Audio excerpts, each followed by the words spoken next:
આપણે ઘણીવાર સ્પ્રિંગ માટે કહીએ છીએ કે જેટલી દબાવવાની કોશિશ થાય એ છૂટે ત્યારે એટલી તીવ્રતાથી સામે આવતી હોય છે.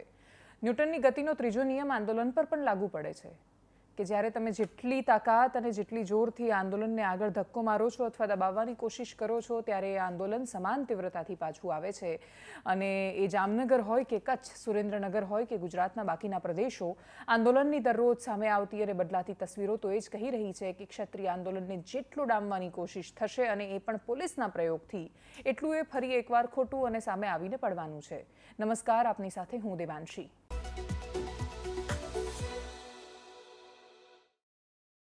જામનગર એવી લોકસભા બેઠક છે કે જ્યારે રાજ્યમાં પહેલી જે યાદી જાહેર થવાની હતી ભારતીય જનતા પાર્ટીની, તો પહેલા લિસ્ટમાં 3 બહુ ક્લિયર કહેવાતું કે ભાઈ CR પાટીલ રિપીટ થવાના છે, અમિતભાઈ રિપીટ થવાના છે, પૂનમબેન રિપીટ થવાના છે, અને થયું પણ એવું. પૂનમબેનનું નામ સૌથી પહેલા સામે આવ્યું હતું. રિપીટ થવાવાળા સાંસદોમાં એ એકમાત્ર એવા મહિલા સાંસદ હતા કે જેમને રિપીટ કરવામાં આવ્યા. પણ એના પછી કોઈએ કલ્પના નહોતી કરી કે જામનગર લોકસભા બેઠકમાંથી દરરોજ એવા દ્રશ્યો સામે આવે કે જ્યાં ક્ષત્રિયો ચરમ પર આંદોલન કરતા દેખાય. અને એવા દ્રશ્યો સતત જામનગરથી સામે આવ્યા. અને વધારે આક્રમકતા સાથે વિરોધ તો ત્યારે દેખાયો જ્યારે ધ્રોલમાંથી પૂનમબેન માડમની યાત્રા પસાર થઈ અને એ જ્યારે જનતાની વચ્ચે રેલીના સ્વરૂપે ગયા ત્યારે જબરદસ્ત આક્રોશ, પોલીસની સાથેનું ઘર્ષણ, કેટલાય છોકરાઓ રસ્તા પર દેખાયા, મહિલાઓ રસ્તા પર દેખાઈ. મહિલાઓ ત્યાં સુધીના નારા જોરથી લગાવતી હતી કે જય ભવાની, ભાજપ જવાની. આ પ્રકારની આક્રમકતા સાથે જામનગરમાં વિરોધ દેખાય છે. એની પાછળના ઘણા બધા તર્ક છે. ત્યાં આંતરિક જૂથબંધી અને બાકીનું બધું આપણે બાજુ પર મૂકીએ તો પણ ધ્રોલ એવું નગર છે કે જ્યાં ક્ષત્રિયો વધારે સંખ્યામાં છે. અને ક્ષત્રિયો વધારે સંખ્યામાં હોય અને પછી એ જ્યારે આક્રમકતા અને એકતા સાથે વિરોધ દર્શાવે ત્યારે એવી તસવીરો પણ સામે આવતી હોય છે. વિરોધના દ્રશ્યો પણ તમને બતાવવા છે અને સાથે એ વાત પણ કરવી છે કે ધ્રોલ મહારાજાને જ્યારે ત્યાં પુષ્પાંજલિ અર્પણ કરાઈ તો પૂનમબેનના ગયા પછી છોકરાઓએ તરત જ મહારાજાની એ પ્રતિમાને સાફ કરી, સ્વચ્છ કરી અને પછી ફરી એકવાર પવિત્ર કહીએ છીએ એમ કરીને ફરી એકવાર એમણે પુષ્પાંજલિ કરી. આ તસવીરો બતાવે છે કે જામનગરમાં ઓલ ઇઝ નોટ વેલ. શું દેખાયું એ દ્રશ્યોમાં જોઈએ.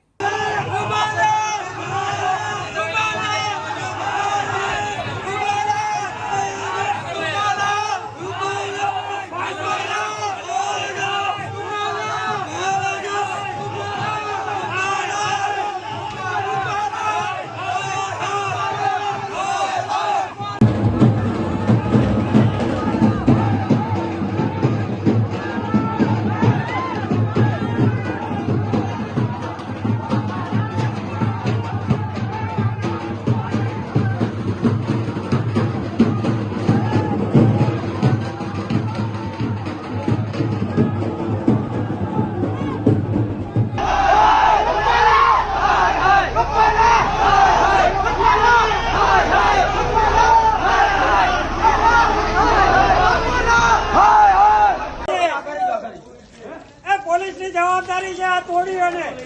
આ પૂરી પોલીસ આવશે. અહીં કઈ જાવ બધા ભૂખ હડતાલ ભાજપની ગુલામ છે. સ્વતંત્રમાં કોઈની સુરક્ષા કરવા આટલું નથી ઉભી. ભાજપની ચોકી ગુલામ છે. કે રૂપાલા એકની હાડુથી 22 કરોડ હિન્દુ ક્ષત્રિયોની સાથે તમે વેર ઓર્યું છે. આ મહાભારત વાળી તમે કરી છે સરકારે. એક ચોખી નોંધ લેજો કે એક વ્યક્તિને નહીં રોકવા હાડુથી ભીષ્મ પિતાનો ગુરુ દ્રોણ જેવા પણ દોષિત બન્યા હતા. તો અમારી ખાલી લડાઈ સરકારને સામે નહોતી, સરકારની સામે અમારી લડાઈ છે. પ્રશાસન જ આંધળું છે ને કઈ એકને રોકી શકે. આજ આપણો દીકરો તોફાન કરતો હોય તો એને આપણે રોકી ન શકી. આ એકની અમારી નોંધ હતી એને અમારે ખુલ્લો પડકાર હતો કે પાટીદારની સામે પાટીદાર. અમારી માંગણી પણ નોંધની હતી પણ એની નોંધ ન લેવાતી હોય તો હવે યુદ્ધ એ જ કલ્યાણ.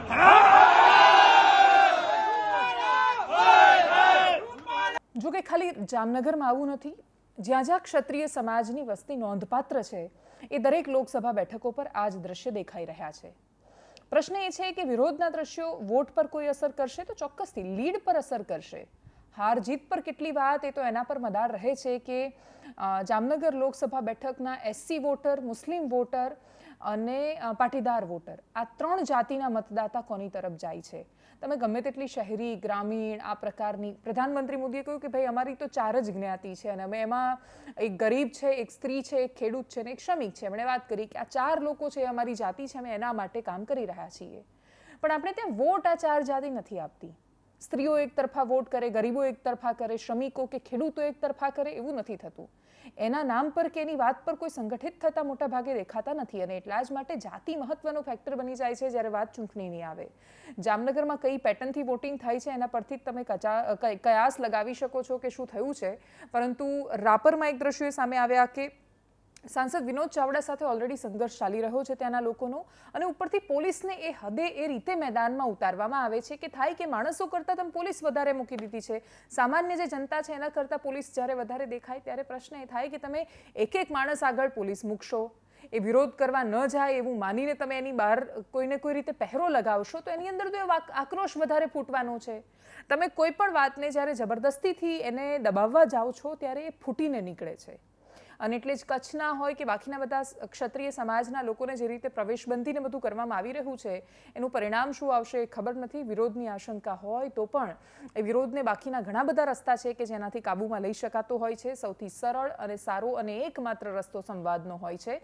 એ ચાન્સ ક્યારનો ચૂકાઈ ગયો છે.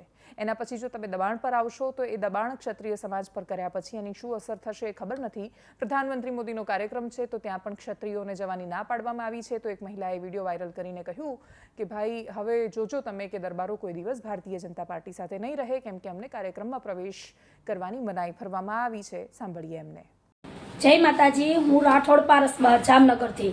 અમારે જામનગરમાં મોદી સાહેબ આવવાના છે એટલે ખાસ એવી નોંધ લીધી છે ઉપરથી કે દરબારોને એન્ટ્રી નથી. જો કોઈ ભાઈઓ દરબારના દેખાય સમજી જ જાજો. અને હવે તો અમારે આ જીવન ભાજપા જોતું નથી. દરબારોને એન્ટ્રી ના હોય ને હવે તો સમજી લ્યો બધાય કે હવે દરબારો તમને દેખાશે ય નહીં અને અમે આ જીવન બધા ભાજપનો ત્યાગ કરશી. તમારી એકેય મીટિંગમાં હવે દરબાર નહીં દેખાય. ખાલી ભારતીય જનતા પાર્ટી નથી કરી રહી, થોડો પણ રાહુલ ગાંધીએ પણ એ વિરોધનો સામનો કર્યો. પાટણમાં એમની જનસભા હતી. ચંદનજી ઠાકોરના સમર્થનમાં જનસભાને સંબોધવા માટે રાહુલ ગાંધી આવ્યા ત્યારે વિરોધના દ્રશ્યો પણ સામે આવ્યા. વિરોધ એટલા માટે થોડો હતો કેમ કે નિવેદન પણ સરખામણીએ થોડું હતું અને એનો વિરોધ પણ થોડો થઈ રહ્યો છે. ભારતીય જનતા પાર્ટીને બહુ જ મોટું કાઉન્ટર હાથમાં લાગ્યું છે. સૌથી પહેલા પાટણથી રાહુલ ગાંધીના વિરોધના દ્રશ્યો પણ જોઈ લઈએ.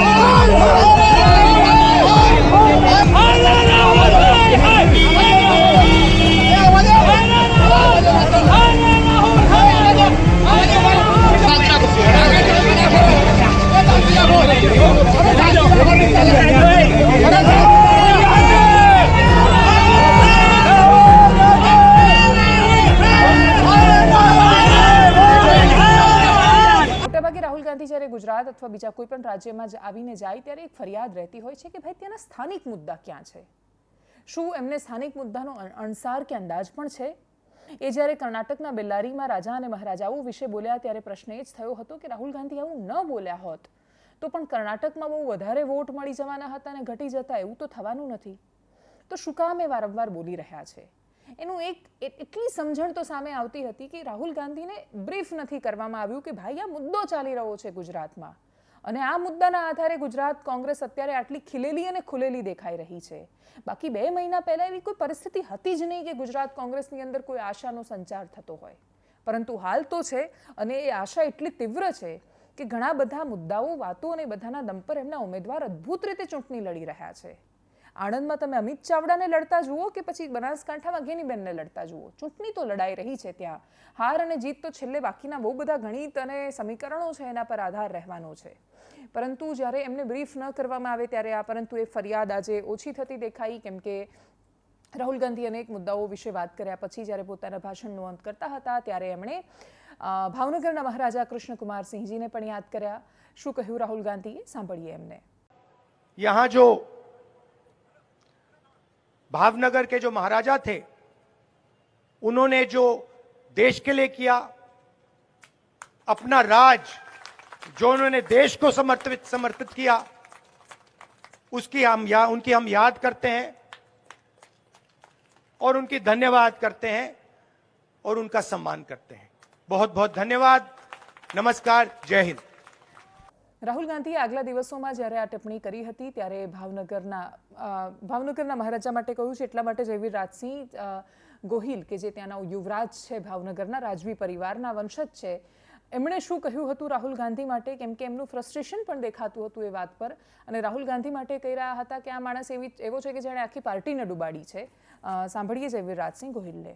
હવે વાત ડાયરેક્ટલી હું કરું, જે ભાઈએ આ ભાષણમાં આપ્યું છે રાહુલ ગાંધીએ, લગભગ એ ક્યાં ભૂલી ગયા છે કે આ દેશમાં ટોચ મર્યાદા અર્બન લેન્ડ સીલિંગ એક્ટ એમના દાદી લાવ્યા હતા, જ્યારે હજારો લાખો રાજપૂત પરિવાર એમની જમીન વહી ગઈ હતી। એમનું શું વાંક હતું એમાં? અને જો ઘણીવાર આપણે આવી વાત કરતા હોઈએ છીએ, અને ખાસ અત્યારે ધ્યાન રાખવું જોઈએ કે આ વાત અમે એક સામાજિક દોર ઉપર વાત કરીએ, અને રાજપૂત સમાજને આમાં જાગવું જોઈએ અને ખ્યાલ આવવું જોઈએ કે અગર આપને લાગે છે કે કોઈ નેતા અથવા કોઈ પક્ષ આપના ઇતિહાસથી ખિલવાડ કરે છે અથવા આપનું માન સન્માન નથી રાખતું, તો આપને જોવું પડે કે આપને પાસે ઓલ્ટરનેટિવ ચોઇસ છે કે નહીં। અને જો આપને લાગે કે બીજા કોઈ એવા વ્યક્તિ નથી જે આપના મતના લાયક છે, તો સમાજમાંથી એવા કોઈ વ્યક્તિને ઊભો કરો જેનું અનુભવ હોય, જેની શૈક્ષણિક ક્વોલિટી સારી હોય। મારું કહેવાનું એટલું જ છે। અને ફરીવાર જે વ્યક્તિએ વાત કરી છે, એકચ્યુઅલી મને દિલથી હું વાત કરું તો મને એ બિચારા ઉપર બહુ દયા આવે, કારણ કે આપ પોતે વિચારો મારા મિત્રો કે જે વ્યક્તિના પિતાશ્રી પ્રધાનમંત્રી રહી ચૂક્યા છે, એમના દાદી પ્રધાનમંત્રી રહી ચૂક્યા છે, એ વ્યક્તિએ આજે એટલી જૂની પાર્ટીને સત્યાનાશ કરી દીધું છે। તો માતાજીથી એ જ પ્રાર્થના છે કે એને સુખી રાખે અને એને બુદ્ધિ આપે। વારો તો પરેશ ધાનાણીનો પણ આવવાનો હતો, પરંતુ પરેશ ધાનાણીના સ્ટેટમેન્ટમાં દૂર દૂર સુધી એવું કશું જ નહોતું દેખાતું કે જેના કારણે પાટીદાર સમાજ કે ક્ષત્રિય સમાજ નારાજ થાય પણ રસ્તા પર ઉતરી આવે। પણ જ્યારે એવી નારાજગી ન દેખાય તો જબરદસ્તી એ પ્રકારનું કશુંક ઊભું કરવાની કોશિશ થતી હોય છે। પરેશ ધાનાણીના કેસમાં પણ એ જ થયું। પરેશ ધાનાણી ભાષણ આપતા હતા, એમણે એવા ઉદાહરણ સાથે કહેવા માંગતા હતા, એનો અર્થ એ નીકળતો હતો કે ભાઈ પાટીદારો અને ક્ષત્રિયો બહુ હરકપદુડા થઈને ભારતીય જનતા પાર્ટીને લાવવા માટે નીકળ્યા, ભાજપને ઊભી કરવાવાળા છીએ। એમણે કહ્યું કે બધા સમાજોનો વારો આવી ગયો ભાજપ સામે, બાપુ બાકી હતા તો એમનો એ વારો આવી ગયો। આ રીતે એ પોતાની તળપદી અને સ્વાભાવિક શૈલીમાં પોતાનું પ્રવચન કરી રહ્યા હતા। એનો એક ટુકડો કાઢીને એ રીતે વાયરલ કરવામાં આવ્યો અને એવું કહેવામાં આવ્યું કે ભાઈ પરેશ ધાનાણીએ પાટીદાર અને ક્ષત્રિય સમાજનું અપમાન કર્યું। અપમાન કોઈને મહેસૂસ થયું છે કે કેમ એ તો ખબર નથી, પરંતુ પરેશ ધાનાણી શું બોલ્યા અને એના પછી આ વિડીયો વાયરલ થયા પછી લલિત કગથરા બહુ સ્વાભાવિક રીતે ગુસ્સે થવાના હતા। એમણે સામે આવીને પછી લલિત કાકાએ પત્રકારોને પણ કહ્યું કે તમે જે રીતે હરકપદુડા થઈને પૂછવા આવ્યા છો એ હરકપદુડાની એ વાત કરતા હતા। એટલે ટૂંકમાં આજે રાજકોટમાં હરકપદુડાએ બહુ ભારે કરી છે। તો સાંભળીએ પરેશ ધાનાણીને અને પછી લલિતભાઈ કગથરાને। 95 આપણે 18 વર્ષે એક થઈ ભય ભૂખ ભ્રષ્ટાચાર નાબૂદ કરવા ભાજપનું બી વાવ્યું, બધાએ લોહી પરસેવાના ટીપે સિંચીને એને વટવૃક્ષ બનાવ્યું, અને એમાં અમે પટેલિયાઓ અને બાપુ એમાં છે નહીં, હા બેઠા પટેલિયાઓ બાપુ બે બળે ચીડા હરકપદુડા એ ભાજપના બીને દરરોજ ઉઠીને 10 ડોલ પાણી પાયું કે જલ્દી ઝાડ મોટું થાય ને ભર ઉનાળે છાયો મળશે। 15માં અમારે અખતરો કરવાનો થયો ને ત્યારે ખબર પડી કે વાહા ફાટી ગયા। આજ ભાજપના નેતાઓ, એની સરકાર, એની સૂચનાથી એની પોલીસે અમારી મા બેન દીકરીઓને મારીને લોટ બાંધી દીધો। હે એના શિયળની લાજ બચાવવા માટે બોર જેવડા આહું પડે ને દડ એના આહુડાયાના અહંકારને ઉગાડી ન આગ્યા। હું તેદી કહેતો તો વારા ફરતી વારો ને મેં પછી ગારો, કોઈ બાકી રૂસ ખરા? બધા જ સમાજનો એક પછી એક વારો આવી ગયો। બાપુ બચાતા આ વખત તમને બહુ સ્પષ્ટ કહું છું કે તમે જેમ હરકપદુડા થઈને અહીંયા બાઇક લેવા આવ્યા છો, આમાં કઈ દમ નથી યાર। આ હરકપદુડા એટલે શું? That is very common. અને હરકપદુડા અતિ ઉત્સાહી સૌરાષ્ટ્રમાં એ પાટીદાર ભાવને નો ખબર પડે હરકપદુડા શું છે, એટલે CR પાટીલ નિવેદનો કરે છે। જે ભારતીય જનતા પાર્ટી અત્યારે 28 વર્ષથી આ ગુજરાતમાં શાસન કરે છે, એમાં સિંહ ફાળો કોઈ પણ સમાજનો હોય તો ક્ષત્રિય સમાજ અને પાટીદાર સમાજનો છે। એ અતિ ઉત્સાહમાં આવીને જ્યાં સપોર્ટ જરૂર પડે ત્યાં પાટીદાર સમાજે અને ક્ષત્રિય સમાજે ભારતીય જનતા પાર્ટીને સપોર્ટ આપ્યો છે। એના હિસાબે અત્યારે ભારતીય જનતા પાર્ટી ફૂલી ફાલી છે। પરેશભાઈ આ જ વાત કરી છે. અને સૌરાષ્ટ્ર અને ગુજરાતમાં રહેતા હોય જે લોકો, સીઆર ભાવને ન ખબર પડે, આઈ અન્ડરસ્ટેન્ડ, પણ સૌરાષ્ટ્ર અને ગુજરાતમાં રહેતા હોય એ તમામ લોકોને ખબર પડે કે હરક પદુડો, હજી હું 7 વાર કહું તો 7 વાર બોલીશ, હરક પદુડો એ બહુ કોમન વાત છે, સામાન્ય રીતે બધી બોલી શકે. આ બધા નિવેદનોથી તમે જ્યારે ચૂંટણીનો માહોલ જુઓ ત્યારે તમને એવું થાય કે આ વખતે તો ભાજપ 8-10 બેઠકો પર ચૂંટણી હારી જશે. પણ જ્યારે તમે ગ્રાઉન્ડ ઝીરો પર જઈને આવો, અને ખાસ તો ચૂંટણીના હજુ આવનારા દિવસોમાં, એટલે પહેલી બીજીએ પ્રધાનમંત્રીનો રોડ શો, સભા બધું પૂરું થઈ જાય, એના પછી ચૂંટણી લડાવવાની છે 5 તારીખથી લઈને 7 તારીખની વચ્ચે. 5 તારીખથી 7 તારીખની વચ્ચે તમે કોને ત્યાં કેટલું ચપટી ચવાણું અને દારૂ વેચો છો એ તો અલગ વસ્તુ છે, તો વેચાય જ છે, એ નરી વાસ્તવિકતા છે. કોઈ માને ન માને, જે નથી માનતું એ દંભ કરે છે. પરંતુ એના સિવાય ચૂંટણી લડાઈ છે તમારા બૂથ મેનેજમેન્ટમાં. ચૂંટણી એ રીતે લડાઈ છે કે તમારા કાર્યકર્તાઓ, માણસોને, તમારા વોટરને, એમને ખબર છે કે આ વ્યક્તિ, કેમ કે ગામના માણસને ખબર હોય કે કોનો ક્યાં ઝુકાવ છે, ગામના માણસને જાતિ જ્ઞાતિના સમીકરણ પણ ખબર હોય.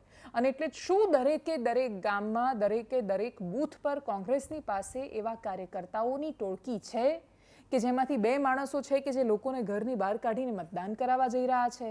તો દરેકે દરેક બૂથ પર પોલિંગ એજન્ટ છે અને જે મતદાન કરાવી રહ્યા છે. આ પ્રકારની પ્રક્રિયા જ્યાં સુધી પૂરી નથી થતી ત્યાં સુધી કોઈ ચૂંટણી, ગમે તેવો માહોલ હોય, નથી થતી. ત્યાં સ્વયંભૂ મતદાન કરવા માટે લોકો નીકળી જાય ને ક્રાંતિ સર્જી નાખે એવું બહુ ઓછા કિસ્સાઓમાં જોવા મળે છે. એવો માહોલ નથી, ના ગુજરાતમાં છે ના દેશમાં છે. દેશમાં પણ તો મતદાન સરખામણી ઓછું થઈ રહ્યું છે.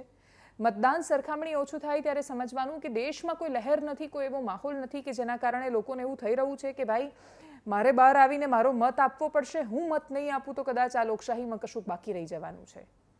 અને એટલા જ માટે એ પ્રકારનો માહોલ ન હોય ત્યારે મેનેજમેન્ટ કામે લાગતું હોય છે. સૌથી અઘરી ગણાતી બેઠકોમાંથી એક સાબરકાંઠા માનવામાં આવતી હતી. સાબરકાંઠામાં જ્યારે સીઆર પાટીલ પહોંચ્યા તો ભારતીય જનતા પાર્ટીના પ્રદેશ અધ્યક્ષે જે રીતે બધા જ સામે બેઠા છે ત્યાં છે, પરંતુ મંચ પરથી એમણે જે રીતે બધાના ક્લાસ લીધા એ જોતા સ્પષ્ટ થયું કે ભારતીય જનતા પાર્ટીને ખબર છે કે એમણે ક્યાં ક્લાસ લેવાનો છે, ક્યાં કાર્યકર્તાઓને કહેવાનું છે કે તમને મંજીરા લાવી રાખીએ, અને ક્યાં કાર્યકર્તાઓને શપથ લેવડાવવાના છે કે આંખ બંધ કરીને બોલો, મારો જન્મ જીતવા માટે થયો છે. શું કહ્યું સીઆર પાટીલે સાબરકાંઠામાં, સાંભળીએ એમને. આપ સૌને ખૂબ ખૂબ અભિનંદન પણ આપું છું. આજે એક ભાઈને મેં વિશેષ ફોન કરીને હાજર રહેવાનું કહ્યું હતું, એ ભાઈ શ્રી ભૂપેન્દ્રસિંહ ઝાલા છે ને અહીંયા.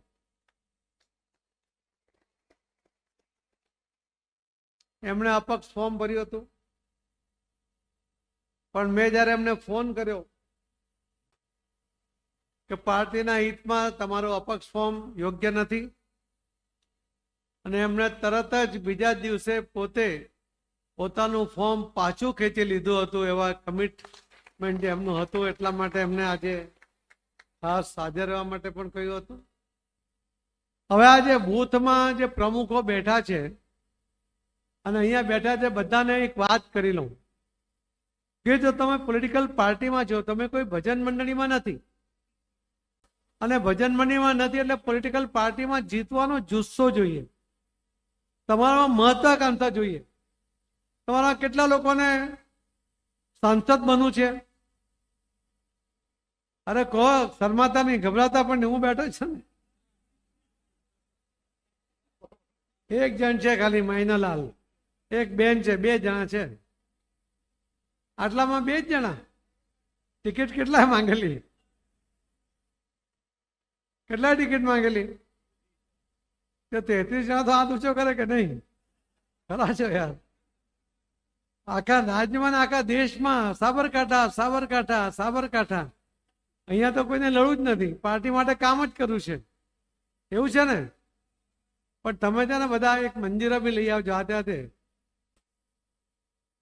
ભારતીય જનતા પાર્ટીનો કાર્યકર્તા પાસે મહત્વાકાંક્ષા હોવી જોઈએ. એને પણ સાંસદ, ધારાસભ્ય, જિલ્લા પંચાયત, તાલુકા પંચાયત લડવાની ઈચ્છા હોવી જોઈએ. ટિકિટ મળે તો એ લડે, ન મળે તો પાર્ટી જેને આપી હોય તેના માટે કામ કરે. હું જીતવા માટે જન્મ્યો છું એનો અર્થ એવો છે કે મારે જે કામ હું કરીશ એ કામમાં હું યશ મેળવીશ, એનો મતલબ છે જીતવા માટે જન્મ થયો છે. એનો એ અર્થ એવો નથી કે હું લડું, હું જ જીતું. એવું ક્યારેય થતું નથી. પણ એક વાત યાદ રાખજો કે જો તમે બીજાને ટિકિટ મળીને નારાજ થઈ જાઓ કે જે તમને એવો અધિકાર નથી, માની લો કે તમને ટિકિટ મળી હોય અને તે વખતે જો બીજા નારાજ થશે તો તમારી સ્થિતિ કેવી થાય. અને એટલા માટે કોઈ પણ પ્રકારની નારાજગી હશે એને આજે અહીંયા જ મૂકીને જજો. નારાજ થવાનો અધિકાર હું આજે તમારી પાસે અહીંયાથી લઈ લઉં છું. મારે તો જીત જોઈએ છે. શાના માટે પ્રધાનમંત્રી મોદી સાહેબે ચિંતા કરવી પડે? સાબરકાંઠામાં શું ચાલે છે? સાબરકાંઠા એ તો જીતવા વાળા કાર્યકર્તાઓની ટીમ છે. અહીંયા ગમે તેવી ચેલેન્જને ઉપાડવા વાળી આ ટીમ છે અને એ ટીમ પાસે 5 લાખની લીડની અપેક્ષા છે. ત્યારે કોઈ ભલે ગમે તે કહેતું હોય, મને તમારામાં વિશ્વાસ છે, તમારી તાકાતમાં, તમારી પ્રામાણિકતામાં, તમારા ખંતમાં, તમારા લોકો સાથેના સંપર્કમાં, તમારી કામ કરવાની પદ્ધતિમાં. એના આધારે હું કહું છું કે તમે ચોક્કસપણે 5 લાખની જે લીડની આપણે વાત કરીએ છીએ.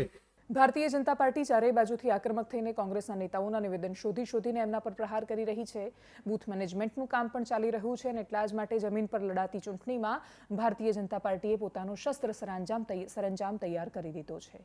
કઈ બેઠકો પર નજર રાખવાની? તો સૌથી પહેલા ઉત્તર ગુજરાતથી શરૂઆત કરીએ તો બનાસકાંઠા, પાટણ, સાબરકાંઠા આ 3 લોકસભા બેઠકો એવી છે કે જ્યાં ઉત્તર ગુજરાતની બેઠકોમાંથી 3 લોકસભા સીટ એવી છે કે જ્યાં આ વખતે કોંગ્રેસે કમર કસીને મહેનત કરી છે. મધ્ય ગુજરાતમાં આણંદ પર નજર એટલા માટે પણ રાખવાની કેમ કે ત્યાં ચૂંટણી ખૂબ રસપ્રદ રીતે લડાઈ રહી છે અને અમિત ચાવડાએ પોતાનો બધો જ પાવર ત્યાં વાપર્યો છે અને એ શક્તિ જ્યારે વાપરવામાં આવે ત્યારે કંઈ પણ થઈ શકતું હોય છે. ભરૂચ લોકસભા બેઠક ઓલરેડી બહુ સરસ લડાઈ રહી છે. ત્યાં ખાસા સમયથી ત્યાં ફાઇટ ચાલી રહી છે. વલસાડ સારી રીતે લડાઈ રહી છે.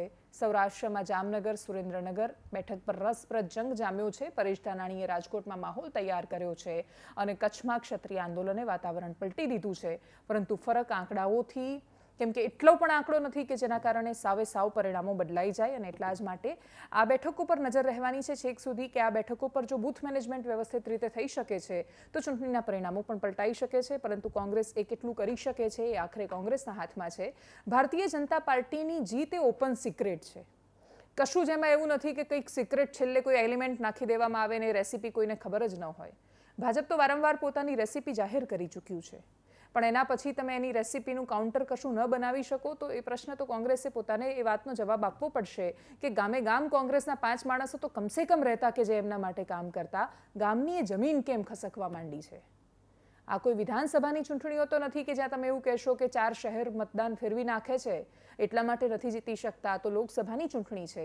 ગ્રામીણ વિસ્તારોથી બનેલી અનેક લોકસભાઓ છે અને એ લોકસભાઓમાં જો કોંગ્રેસ મહેનત કરે તો જીતી શકે પરિસ્થિતિમાં હોય છે. પરંતુ છતાંય જ્યારે લીડનો આંકડો જોઈએ 2019નો કે પછી એની પહેલાનો તો એ જોઈને થાય કે શું કોંગ્રેસે આટલા બધા વોટ, તમે કોઈ પણ લોકસભા બેઠક લઈ લો, ગાંધીનગર, અમદાવાદ, પૂર્વ પશ્ચિમ, કોઈ પણ 1.5 લાખ વોટ કમસે કમ એવા હોય છે કે કોંગ્રેસના ઉમેદવાર જાય કે ન જાય એટલા તો એમને મળતા જ હોય છે. કોંગ્રેસે મહેનત ખાલી જીતવા માટે કરવાની છે, બાકી પાયો તો એમનો બહુ મજબૂત એમના જૂના નેતાઓ નાખીને ગયા છે. ફરક એટલો છે કે કોંગ્રેસનો પાયો મજબૂત છે તો ભારતીય જનતા પાર્ટીની વર્તમાન ઇમારત મજબૂત છે.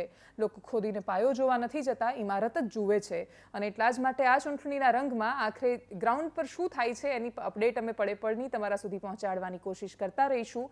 બાકી આ ચૂંટણી છે અને આખરે આ સંભાવનાઓનો ખેલ છે. તમે કોઈ દિવસ એના ભવિષ્ય વેદતા નથી બની શકતા, તમે માત્ર અંદાજ લગાવી શકો છો. નમસ્કાર.